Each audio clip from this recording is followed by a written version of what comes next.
Quand on parle capital humain, on parle souvent de droit et on parle souvent d'argent et on peut y ajouter une petite touche de transformation. Alors régulièrement, je reçois Isabelle Schwab, avocate et ancienne DRH, et Sandrine Dorbs, qui est une spécialiste du sujet des rémunérations et de l'argent dans l'entreprise. Et avec elle, nous décortiquons des sujets qui impactent le capital humain. Bonne écoute. La transparence salariale encore, oui, mais vue du côté du candidat et donc du processus de recrutement. Mais on a un peu dérapé parce qu'il y a tellement de lieux communs et de fausses informations qui circulent sur ce sujet-là que nous nous sommes emballés. Et vous avez la transparence financière en vrai. C'est quoi? Bonne écoute. Bonjour Sandrine et bonjour Isabelle. Salut Magali. Salut Magali.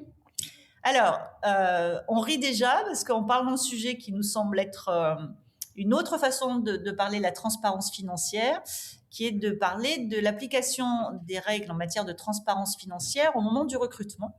Et donc, avant d'ouvrir le micro, je confiais à mes complices Sandrine et Isabelle qu'une DRH m'avait très récemment dit que l'obligation de conformité dans les annonces, qu'elles sont obligées de respecter tout de suite parce que sinon ça va se voir, c'est ce qu'elle m'a dit, va tracter et accélérer les obligations en interne, puisque l'interne va aussi voir les annonces. Alors, première question Isabelle, c'est quoi les obligations en matière de recrutement quand on parle de transparence financière? Qu'est-ce que je dois mettre dans mes annonces? Alors, la directive, en fait, elle prévoit 2 obligations au stade du recrutement. Elle prévoit l'obligation d'indiquer une fourchette de salaire dans l'offre d'emploi et de la communiquer avant le premier entretien. Donc ça, c'est la première obligation. Donc c'est une sorte de droit à l'information des candidats. Effectivement, on en rediscutera parce qu'il y aura aussi l'interne qui va être informé du coup. Et la deuxième obligation, c'est une interdiction de demander le salaire actuel au passé des candidats. En fait, il y a 2 obligations. C'est 2 gros changements quand même. C'est-à-dire que là où finalement on n'avait pas de salaire dans l'annonce et des fois des entreprises qui demandaient jusqu'à la fiche de paye et donc quelque part ça traçait une trajectoire de salaire assez cadrée. Là, on va arriver dans une loi de l'offre et de la demande plus... c'est-à-dire qu'on peut faire des bons de salaire parce qu'on fait un bon de compétences ou un bon de job. Sandrine, vous ne voyez pas Sandrine? Non, mais ça se voit pas, mais Vas-y, dis-nous. Alors, j'ai extrêmement mal au dos, mais sans mon mal de dos, j'aurais bondi sur ma chaise, mais je sais que tu le dis parce que tu as vu des entreprises qui faisaient comme ça et que ça t'a paru logique. Mais on est dans un contexte de marché déjà. Il n'y a pas de trajectoire salariale cadrée. Ça, c'est pas vrai. Une entreprise qui me dirait que la directive l'embête sur le sujet, alors la directive l'embête, j'entends bien, que afficher une fourchette de salaire sur l'offre d'emploi va transformer les candidats et les candidates en mercenaires, que ça va troubler les trajectoires de salaire. Alors déjà, première nouvelle, si vous avez, je tombe de ma chaise parce que si on a déjà construit des trajectoires de salaire en interne, le sujet de l'annonce, ce n'est pas un sujet. Bien sûr, mais tu l'as mis au début de ta phrase. Mais justement, c'est pas la fourchette le problème. C'est pas la fourchette qui va créer le marché.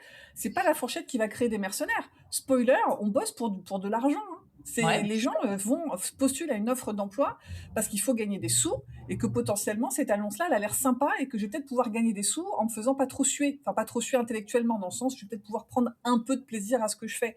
Mais le moteur, c'est gagner de l'argent. Et une entreprise qui me dit, mais oui, mais à cause de ça, et il y en a plein qui le disent, c'est pour ça que je bondis, parce que j'en ai marre. Et le truc n'est pas voté. Hein. Mais les gens vont se transformer en mercenaires, mais sans rire, mais faites confiance à vos process de recrutement. On a déjà des mercenaires aujourd'hui. Et peut-être que c'est OK d'avoir des mercenaires. Ça les rend pas inefficaces, voire à ce moment-là, il faut faire du management. Enfin, si tes mercenaires, ils plombent ton équipe et qu'ils foutent en l'air ta performance et que tu les as pas managés non plus. Donc, le problème, c'est pas cette fourchette de salaire qu'on va mettre sur les offres d'emploi. Cette fourchette ne va pas non plus retourner les projectoires de salaire. S'il y avait des trajectoires de salaire, la fourchette ne serait pas un problème.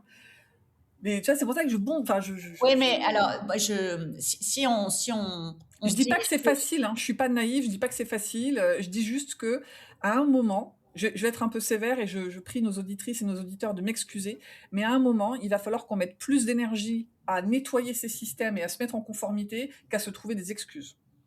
Eh ben, je suis pas. J'ai mal au dos, hein, c'est pour ça que je suis de mauvaise humeur, les gens. En vrai, je suis sympa, hein, j'ai mal au dos. Non, mais je pense que la loi sur la transparence financière porte assez bien son nom, parce qu'avant, on était dans une opacité financière. Exactement. Alors là, je m'étrangle de nouveau. Mais, Vas-y, pourquoi ? parce que justement, elle porte. c'est la nouvelle. C'est pas grave, c'est pas grave. C'est la nouvelle lune, j'ai mal au dos, je suis d'une humeur de chien. Elle porte très mal son nom. Dis-moi pourquoi. Elle porte très très mal son nom. L'autre jour, j'écoutais un débat, alors je vous assure que ça a un lien, un débat sur les Epstein Files. Oui. Et sur le fait qu'on a libéré autant de pièces dans ce dossier. Donc le débat, c'était pour ou contre la transparence dans ce type d'affaires. Et il y a un journaliste qui était Fabrice Arfi, journaliste à Mediapart, qui disait la transparence, c'est un mot qui est utilisé par les gens qui n'en veulent pas. Je laisse la pause exprès pour. Ouais, et du coup, ça m'a un peu interpellée. Et lui, ce en quoi il croit, c'est à la vertu de la publicité. Mais publicité dans le sens légal du terme, pas dans le sens où ça retape. Voilà, rendre public. Et au fond, la directive, on n'aurait pas dû l'appeler directive sur la transparence des salaires, parce qu'il n'est pas question que les salaires soient transparents. C'est vrai. Donc en plus, ça génère tout un tas d'idées reçues. On aurait dû l'appeler, si on m'avait téléphoné à moi, mais je ne suis personne, et puis quand je prends la parole, c'est pour râler parce que j'ai mal au dos, on aurait dû l'appeler directive européenne sur la publicité des politiques de rémunération. Une politique de rémunération, c'est un ensemble de règles qu'on applique à tout le monde, et c'est ça l'enjeu de la directive, c'est de rendre les règles visibles. Et donc, le fait qu'on l'ait mal nommé, je trouve que justement, ça permet de ça a entraîné la circulation d'idées reçues qui plombent le sujet et qui font que, en fait, on passe beaucoup trop de temps à débattre des problèmes que ça pourrait créer, plutôt que de réfléchir à la pertinence des règles qu'on met en place. Et Isabelle, je te prie de m'excuser parce que je t'ai coupé alors que tu étais en train de nous donner un cadre. Est-ce qu'il est important de poser un cadre avant de... Moi, je pense que la prochaine fois, je ne viendrai pas, je laisserai Sandrine toute seule. Alors, il faut qu'on soit en nouvelle lune. Nouvelle lune et mal au dos, tu mets une pièce et je déroule. Le podcast va durer 3 heures. Isabelle, si je suis une entreprise qui ne respecte pas, c'est-à-dire je continue à publier des annonces où je ne mets pas les salaires, qu'est-ce qui se passe pour moi ? Oui, mais imaginons que je me dise tant pis, quel risque je prends ? Alors déjà, le risque que l'offre ne soit pas publiée, si elle est publiée sur un site public par un tiers, quoi. Et ensuite, alors la directive prévoit que les États membres devront adopter des sanctions. Et dans le texte qui circule et qui était le support de la concertation, là, parce qu'en ce moment, il y a eu des concertations pour la transposition de la directive en France, et donc les partenaires sociaux ont échangé autour d'une sanction qui serait de 450 € par manquement. Donc par annonce ou par publication de l'annonce ? Ou par lecture de l'annonce ? Mystère, on ne sait pas encore. Ah oui, parce que ça peut être à chaque fois que quelqu'un clique.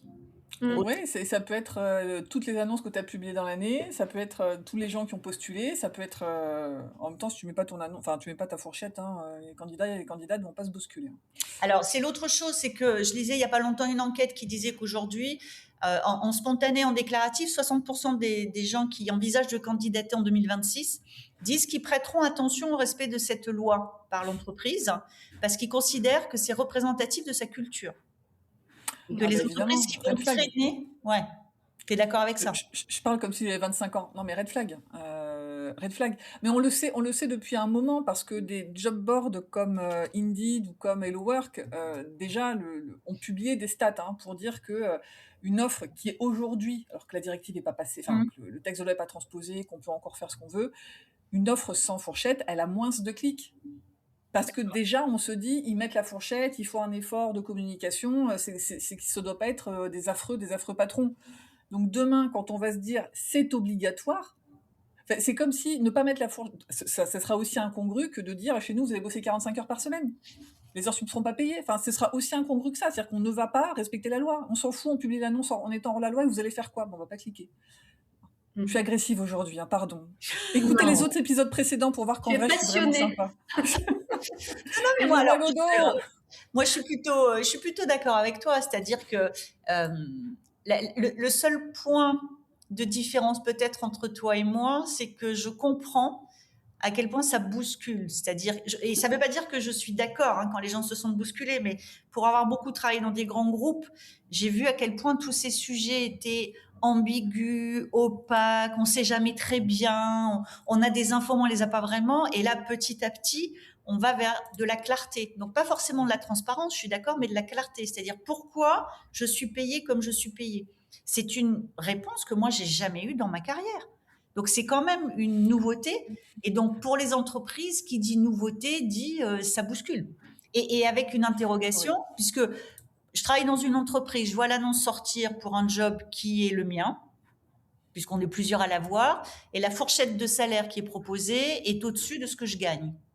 C'est quoi mes recours, Isabelle? Qu'est-ce que je peux faire dans ce cas-là?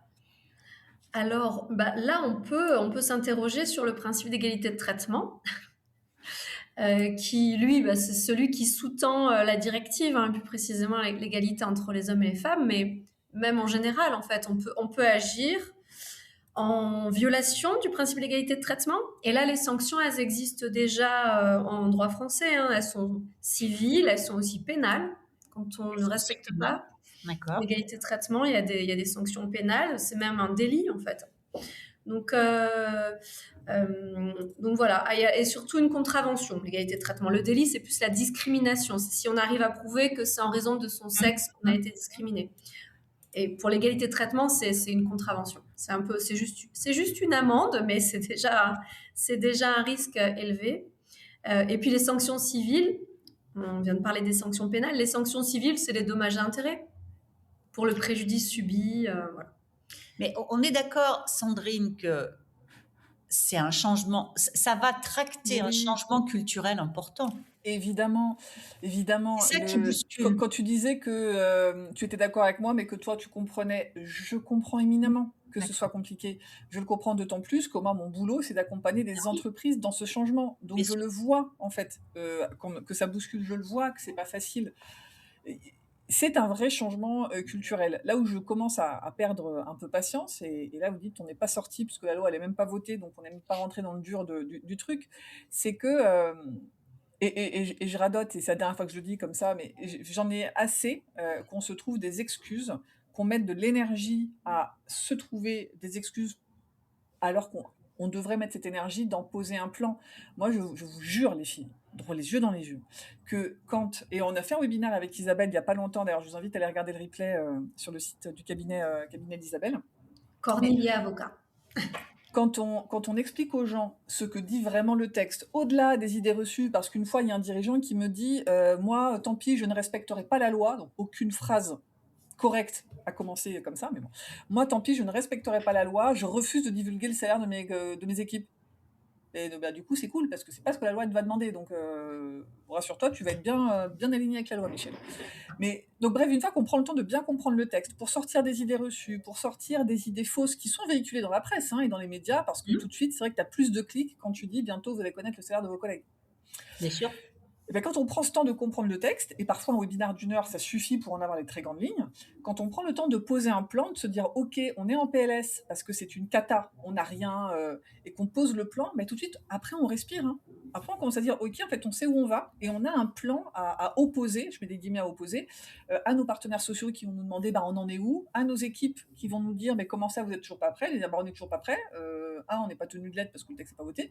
2, on est en train de construire des trucs, ça va nous prendre tant de temps. » Et ça, vraiment, les gens sont, je dirais pas détendus, mais plus sereins quand ils comprennent de quoi ça s'agit vraiment et quand ils ont un plan.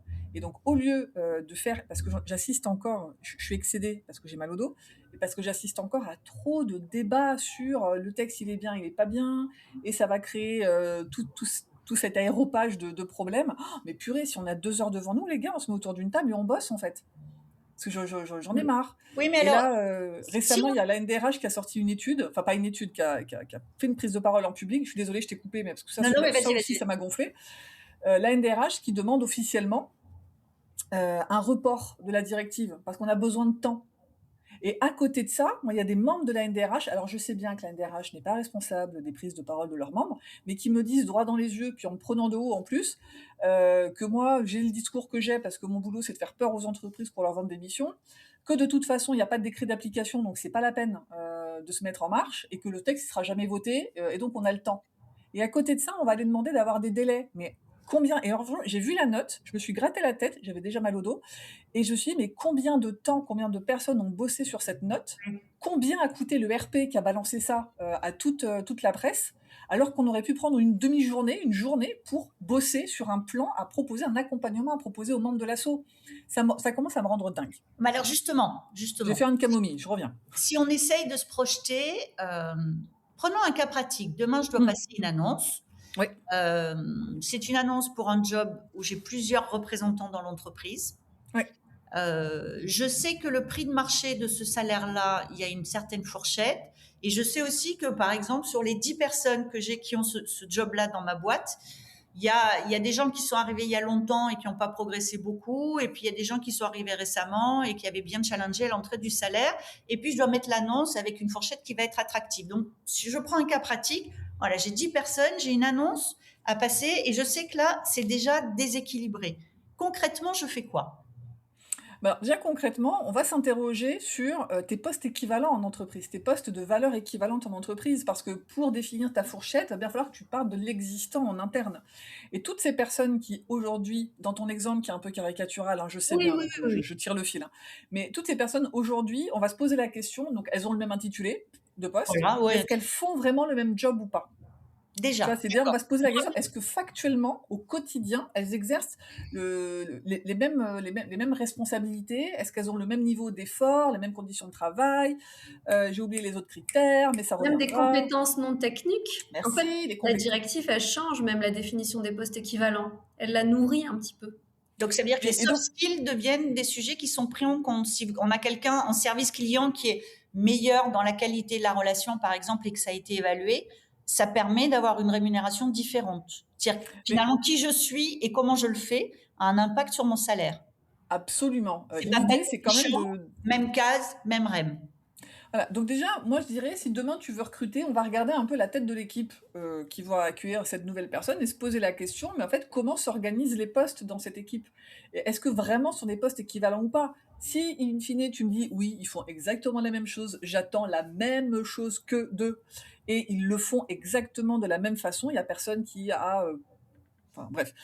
Bah oui, bah là on est mal. Hein. C'est que là, clairement, tu as un risque juridique, il va falloir se poser la question de comment est-ce qu'on rétablit, comment on définit une trajectoire de salaire, donc. Et j'ai un dans cette délai équipe-là. pour le faire ou c'est-à-dire si je dis bah voilà j'ai bien vu que j'avais un problème et donc je me donne 2 ans avec une trajectoire et là je vois l'avocate qui lève la main, je peux faire ça Isabelle? Non mais Elle n'a pas levé la main, elle a fait comme ça avec son doigt. Les gens ne le voient pas. Elle a fait non, non, non avec son doigt. Non, en fait, c'est parce que tout à l'heure, je voulais juste compléter ma réponse, tu sais, sur la sanction, parce que j'ai oublié la sanction évidente, qui est le rappel de salaire. Si on arrive à prouver qu'il y a une inégalité, oui, donc j'ai pas celui de qui est lésé peut demander un rappel de salaire. Et donc, l'idée, c'est de régulariser assez on va vite. dire. Ouais, assez vite. Il y a plusieurs stratégies. Parce que la prescription des salaires, c'est 3 ans. Donc, on peut aussi se dire...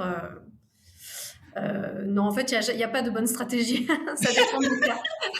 Non, le truc, c'est qu'il faut régulariser. Clairement, pour pas créer un effet boule de neige.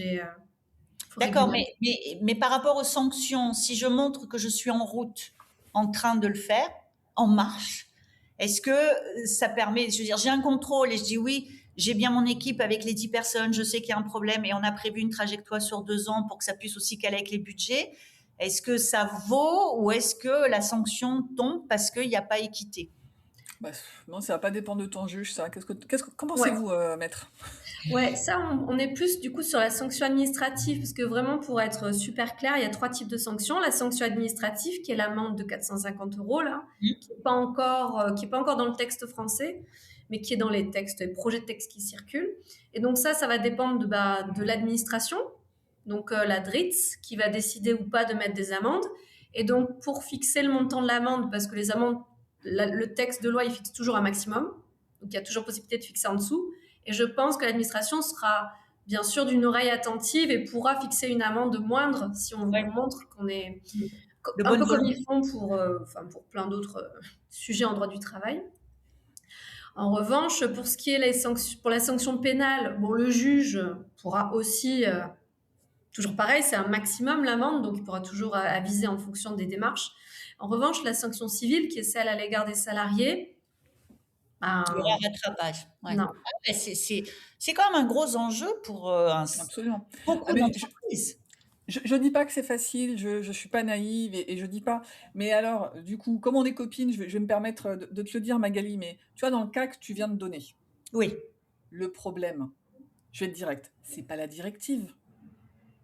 Le problème, c'est que c'est pas qu'on t'oblige à mettre une fourchette. Le problème, c'est que tu n'as pas eu de politique RH. Enfin, tu n'avais pas de vision RH. Tu t'es pas dit, je vais peser les postes, je vais essayer de traiter les gens de manière équitable. Je suis C'est d'accord. qu'au final, tu as réagi, tu as géré les problèmes les uns après les autres sans vision d'ensemble. La directive, elle vient secouer un peu le truc et est obligée à le faire a posteriori. Mais le problème, c'est pas la directive, c'est qu'on n'a rien fait avant. Et là, on a donc l'occasion de nettoyer et se mettre dans quelque chose qui... Tu vois, quand quelqu'un récemment me disait j'ai mal au dos, la directive, elle fixe des critères, c'est pas normal. Alors, on en a parlé la semaine dernière avec Isabelle, mais les critères, c'est la responsabilité... Non, pas la responsabilité, les compétences. C'est les responsabilités, je sais plus. Bon, compétences. Et là, les gens, ils vont se dire, mais pour qui elle se prend? Elle critique, elle a fait même tous ces trucs. La compétence, les efforts, les conditions de travail. Et oui, les responsabilités, ouais. Quand je te dis ça comme ça, on ne tombe pas de notre chaise. Non. On est déjà censé faire ça comme ça. Et la plupart des entreprises que je rencontre qui me disent on n'a rien, et que je leur dis mais comment est-ce que vous fixez les salaires, comment ils évoluent, ils finissent toujours par me citer ces 4 critères. Alors, avec une fiche de poste, oui, tu as raison. Donc voyez bien, enfin, en fait, la directive, elle ne décide pas pour nous, elle met en avant les bonnes pratiques. Et il n'y a rien de révolutionnaire dans la directive. Ce qui est chiant, c'est que tout arrive en même temps. Et qu'on s'y prend à l'arrache. Bon, ça, ok, c'est un peu... Je suis d'accord avec toi, ça va se lisser, je pense, avec le temps, parce que la deuxième obligation, qui est un peu miroir et dont on a parlé au début, c'est l'interdiction de demander son salaire actuel au candidat. Oui, tu as raison. Il y aura moins de place à la surenchère, quoi, et à l'envie de s'aligner pour avoir le talent, quoi. Non, ou même à la surenchère de la part des candidats, ça c'est clair. Oui. On en a peu parlé, ou alors aussi de tirer vers le bas, c'est-à-dire le candidat parce qu'on sait bien quand on est candidat que le jeu peut être d'arrondir un peu son salaire plutôt vers le haut que vers le bas. Et quand on nous demande de produire la fiche de poste, c'est rarement pour nous donner plus, c'est plutôt pour se caler, un peu comme si on changeait pas d'entreprise et qu'on essayait, moi je l'ai entendu, de rester dans une cohérence. Là, on est dans une évaluation individuelle, donc moi, individuel par rapport à un poste et par rapport à des critères. Moi, je propose 2 mots de la fin. Celui de Sandrine. Attends, j'ai trop de trucs à dire, Magali. Je plaisante. Et alors, j'avais demandé 2 heures. J'allais proposer 2 mots de la fin. Le premier, c'est que je vais mettre en lien de cet épisode le webinaire d'Isabelle et Sandrine. Voilà, et comme ça, là, vous aurez aussi la dimension pédagogique. Et pour moi, le mot de la fin, c'est ce que nous a dit Sandrine. Le problème, c'est pas la directive. Le problème, c'est que pendant trop longtemps dans nos entreprises, on a empilé et pas forcément pensé des politiques de rémunération, des trajectoires d'emploi, et qu'aujourd'hui, la GPEC, la transparence financière, nous oblige à nous demander comment je projette un individu dans l'entreprise, dans sa trajectoire d'entreprise, d'employabilité et de rémunération. Et ça doit pas être un problème, ça. Ça, c'est une bonne nouvelle pour tout le monde, pour les entreprises et pour les salariés. Sandrine, est-ce que ça te va comme mot de la fin ? Oui, absolument. Je te taquinais. On va libérer nos auditeurs et nos auditrices. Merci beaucoup à toutes les deux. Merci. Merci Magali, merci Isabelle. Merci d'avoir été avec nous aujourd'hui. Si vous avez aimé cet épisode, pensez à le partager avec vos collègues ou avec d'autres dirigeants et à nous laisser une petite note. Ça fait toujours plaisir et ça nous aide beaucoup. Vous souhaitez en savoir plus? Abonnez-vous pour rester avec nous et sentez-vous libre de nous faire part de vos réflexions en commentaire. J'adore ça. Et si vous avez envie de partager votre histoire ou vos expériences, n'hésitez pas à me contacter sur mon site Lily facilite la vie info. À bientôt dans Capital Humain, le podcast pour que les salariés soient heureux et productifs.